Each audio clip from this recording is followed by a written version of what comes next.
Well, good morning. We don't have any music this morning because I'm working from my laptop and I'm not quite that sophisticated in being able to put this all together. But we are on lesson number 32 of the Workbook of A Course in Miracles. I have invented the world I see, and I always sort of have to laugh at the choice of Jesus' words sometimes, because as he's told Helen, and it's in the Course, he has made every effort to utilize the language in a way that communicates exactly what he means, so that there be little room for error in the egoic minds in the way they view what this is. And it is no accident that he's used the word invented. Invented. You vented it. In attempting to vent the rage in heaven, you could only invent it because there's no place to go. It's not outside of you, and that's what the nature of this lesson is saying.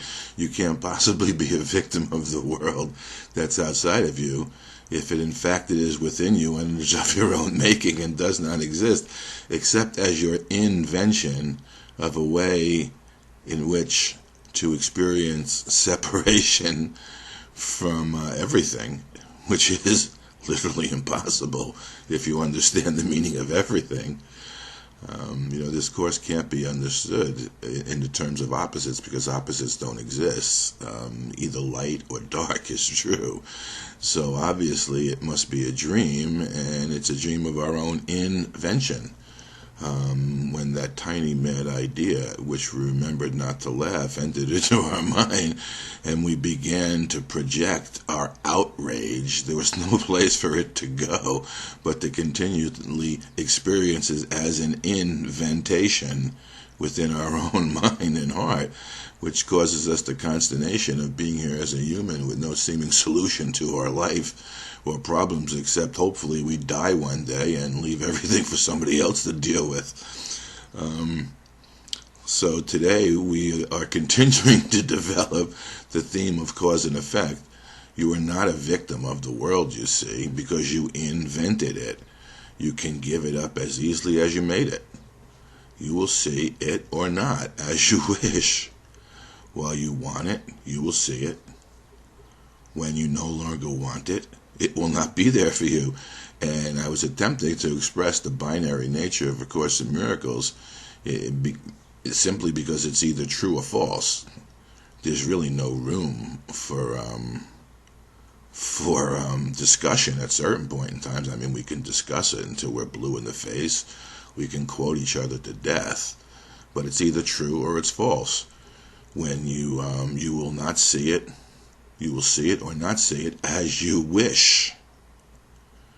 And of course it has to be a wish, because it's not real in the first place. It's an invention of our minds.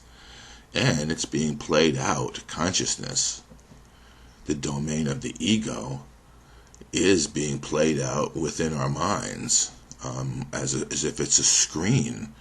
The idea of separation caused an encapsulation that manufactured a membrane of separation, and it is upon that membrane of separation that the world we see and the bodies we think we exhibit are projected as an invention or an outrage. It's the invention of our outrage, and the need to project our outrage onto something so as to not have to deal with it ourselves. And he says quite simply, you will see it or not as you wish. While you want it, you will see it. When you no longer want it, it will not be there. Obviously, the idea for today, like the preceding one, applies to your inner and outer worlds, which are actually the same. There's no difference between the inner and the outer world. At some point in time in your own practice and application, you'll simply discover that there's no such thing as out there. As above, so below. As within, so without. It's quite simple. However, since you see them as different, of course, the ego likes to make distinctions and find differences. However, since you see them as different, the practice periods for today will again involve two phases. One involving the world you see outside you, and the other, the world that you see in your mind. We'll begin the practice period for morning and evening as usual. And when you read this, I mean, it's obvious to me that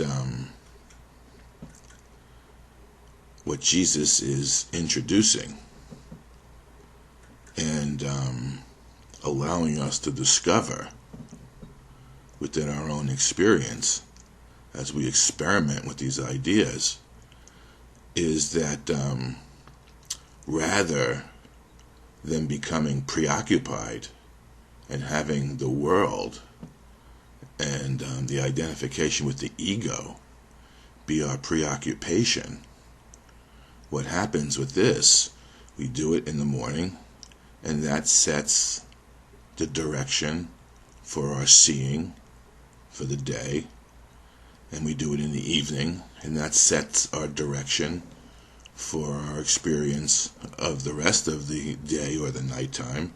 And again, tomorrow we'll do another lesson the same way. We're beginning to allow our thoughts to be ordered, not by the identification with the ego and its preoccupation with the world around it, so as to allow one to continue to think in the victim modality, but we're beginning to allow ourselves to become preoccupied with the ideas which will bring about our own salvation and the salvation of all the world. And that's what's occurring. Eventually, he's sneaking this in a particular way. What he's basically saying is, just do this lesson all day long, as much as you possibly can, whenever you possibly can, as he is going to say with the rest of the lessons. So we go from just a few minutes in the morning to a few minutes at night, to later on, 15, 20 minutes in the morning, 15, 20 minutes at night, 5 minutes on the hour, 5 minutes on the half hour, and anywhere in between where you seem to be having a problem, utilize the lesson as a manner of opening your mind to another way of seeing and another way to experience yourself and another way of knowing. So we're being, slowly but surely,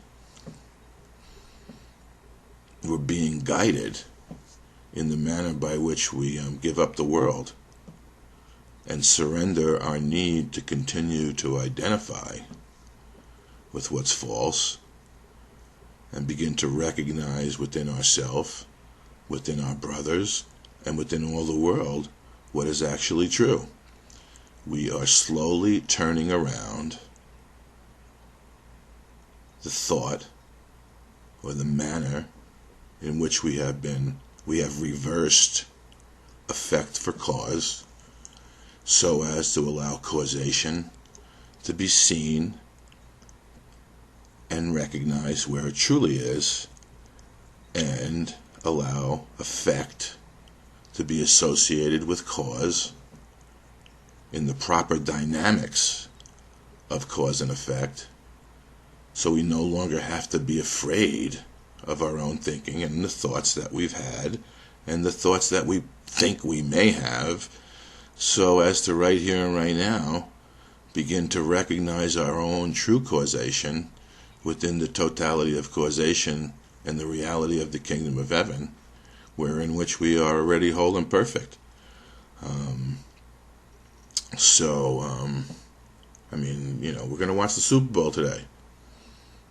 You're being told and asked, in the middle of the Super Bowl, when you see something that's upsetting, just say, remember, I've invented the world that I see. The interesting part about it is, we've invented the good, the bad, and the ugly.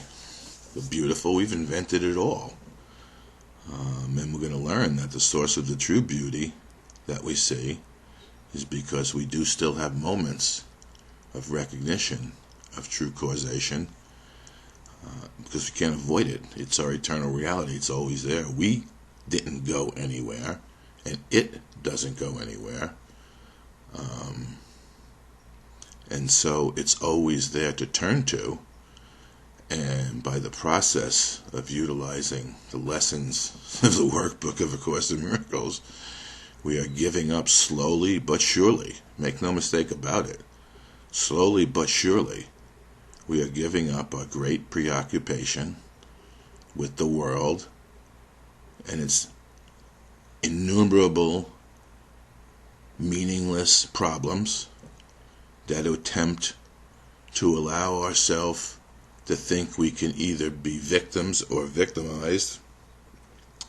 We're either the victim or the crime, and live within which came first, the chicken or the egg, where there's absolutely no solution, and give up that great preoccupation and begin to identify with ideas directly from the Christ mind of Jesus, so as to turn us completely around and inside out.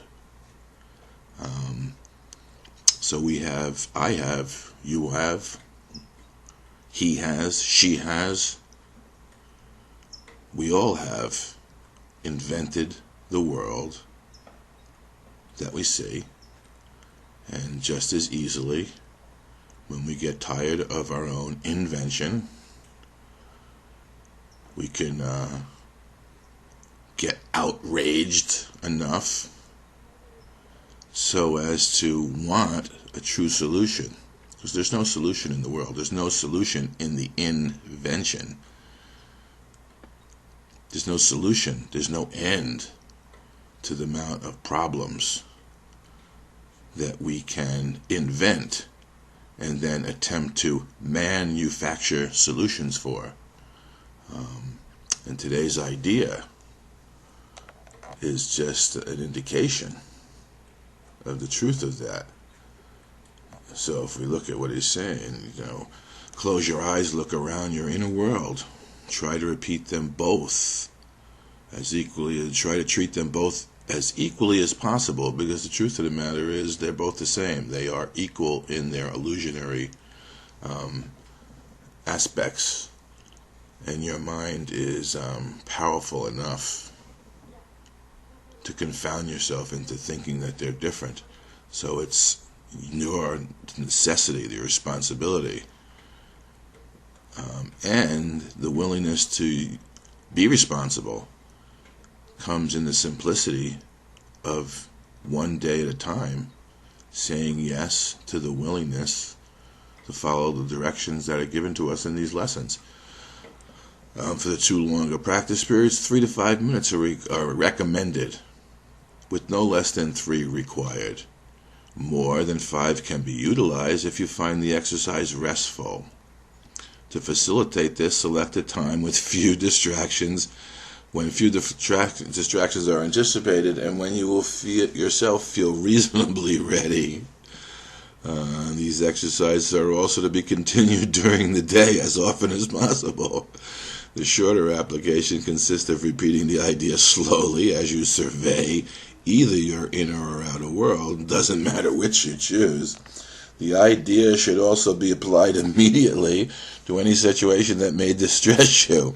Apply the idea by telling yourself, I have invented, as an expression of my outrage, I have invented the situation as I see it. As you see, if you read this, and I understand that many of us who are still lost in the forgetting can't remember from one sentence to another what's actually being asked of us, which is actually good. Never let the left hand know what the right hand is doing.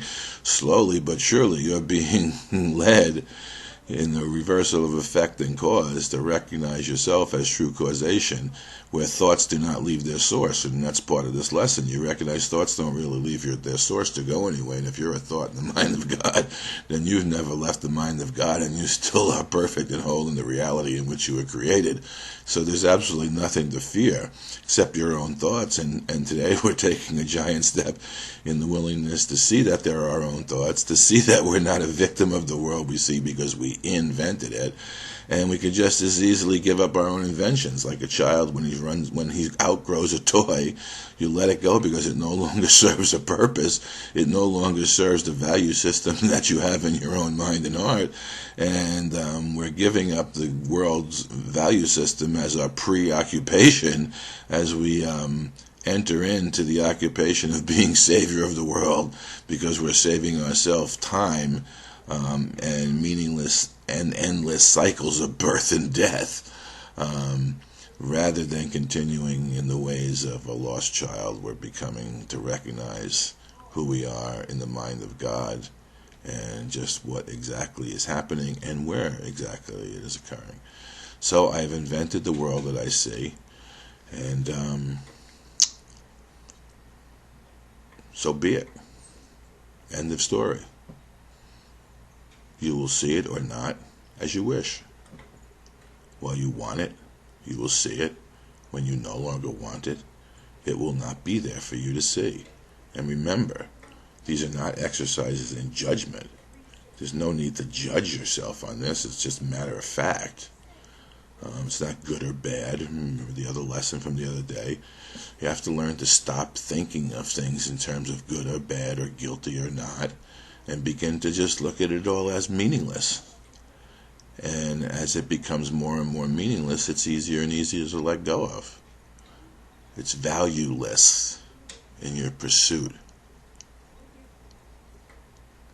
for the kingdom of heaven and the willingness to not only do God's will, but be God's will as the extension and projection of His love, as we begin to create together once again where we left off creation, where we remembered not to laugh, where we begin to laugh at the tiny mad ideal and all its myriad forms and reflections. I have invented the world that I see. Thanks, and enjoy the Super Bowl, or whatever else you're going to do. Remember, you've invented the world that you see, no matter what else you're doing. I'm in fact going to go lay in a hot tub of my own invention for a little while, and then meet with some friends. So have a good day.